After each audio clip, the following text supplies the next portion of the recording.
was always in your head? Always. Whenever I would edit a show, you need music to know how long to make your cuts. So when I'd want to know when to cut the film, I just keep humming this theme because it was just so beautiful. And then after 25 years, I finally got a chance to work with him. It was great. Was Carney easy to work with? Unbelievable. I mean, as cute as he could be, a very shy man, but exactly what you'd want Art Carney to be if you idolized him all these years the way I have. To Pittsburgh from Michael Landon. Hello.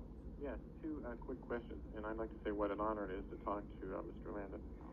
I was wondering, one of your Bonanza co-stars, David Canary, has won 3 Emmys. I was wondering, why have you been overlooked with 3 successful series such as yours? And the other question is, there are still 3 Cartwright sons, Adam, Joe, and Jamie, and I was wondering if you'd be making any movies like Gunsmoke has been doing.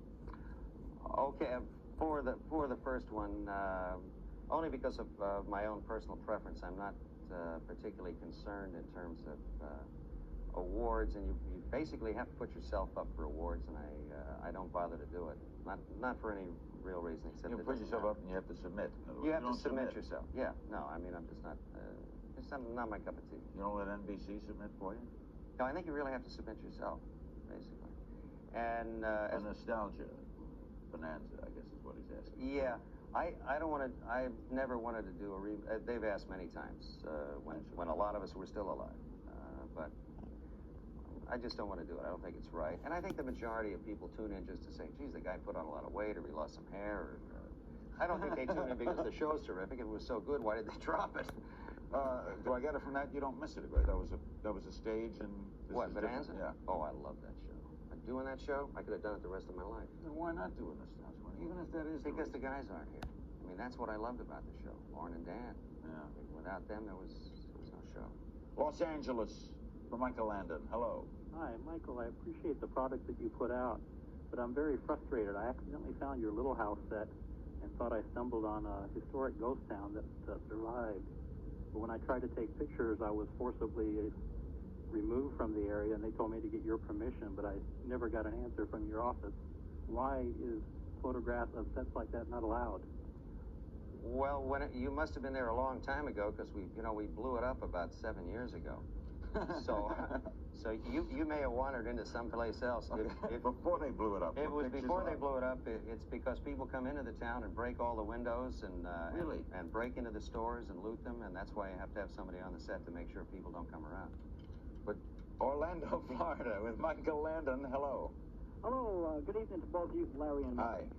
Hi. 2 quick questions. Larry, how do you like your new town car? And Mike, I maybe couldn't help us out with a rumor of when you were running track that you didn't want to cut your hair because of your beliefs in Samson. I don't have the 90 town car. I have the 89. I'll have the... I wish I had the 90 because the 90 looks nicer. Samson. Yeah, as far as... yeah, that's true. I was a javelin thrower. And when I graduated from high school, I weighed 126 pounds, and I was the best in the United States. And really? Yeah. And I really believed that it was... I had seen the movie Samson and Delilah. And being a Jew, I had a feeling that maybe it would work. So I let my hair grow, and as a matter of fact, I was so small when I went to USC, and the coach saw me. He just saw my name in the book, and I was #1, and #1 by a lot. And he made me go out and audition, because I was not exactly what he expected to see. Why did you choose the javelin? It is an interesting sport. I didn't choose it. I think it was chosen for me. I was in a gym class. I was never a terrific athlete. Very little skinny kid. I was in the 9th grade, and they had an old broken javelin. No, it's in Collingswood, New Jersey. And they had a broken javelin in a gym class, and everybody got a chance to throw it. And when it came my chance, it was a short field with a stadium beyond it. I threw it in the stands. There was no reason it should happen. But all of a sudden, I had something that I could do better than everybody else. And the minute I had that, my whole life changed. My schoolwork changed.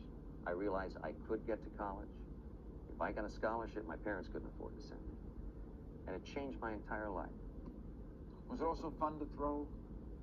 Well, it was for me, because I could beat everybody. Come on, everybody wants to be a winner. Stevens Point, Wisconsin, for Michael Landon. Hello. Hi, Michael. Pete Capecco calling. Say, my question is this. Has the experience of playing an angel on TV changed your spiritual philosophies in any way? No. No, playing an angel on television hasn't changed my spiritual philosophies at all. None. No, It's not one a way or part, another. right? The only thing that I saw from it was how pathetic the prejudice is in terms of religion. I got a lot of flack from... Really? Oh, yeah, from a lot of various people, even on religious shows on television. I was called Satan, the devil comes Really, to you because with he came down? Only because I did not preach the gospel exactly as the way they would like to hear it. You know, and I think that's kind of sad. Newington, Connecticut. Michael Landon's Where Pigeons Go to Die airs January 29th. Hello. Hello. Hello, Mr. Landon. Hi. It's quite an honor to speak with you. I always enjoyed your performances, and especially your rapport with young people on some of your series. Mm-hmm. I guess I'm getting a little personal. I know that you had good writers and so forth, and you're a good actor, but I wonder if you had that kind of rapport with your parents. I think some of that compassion and humanness had to be part of you. And I'll hang up and listen to you. Good question. As a matter of fact, I didn't have it with my parents, and that's why I think I always wanted to have it with my children.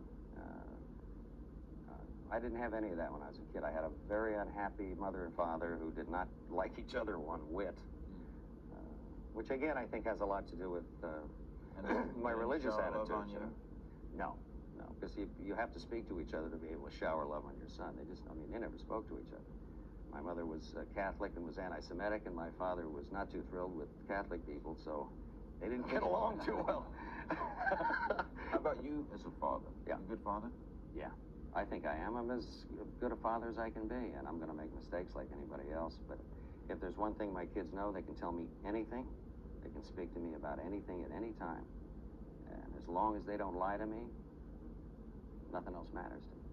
We'll be right back with Michael Landon on Larry King Live. Don't go away. You want to see something real scary?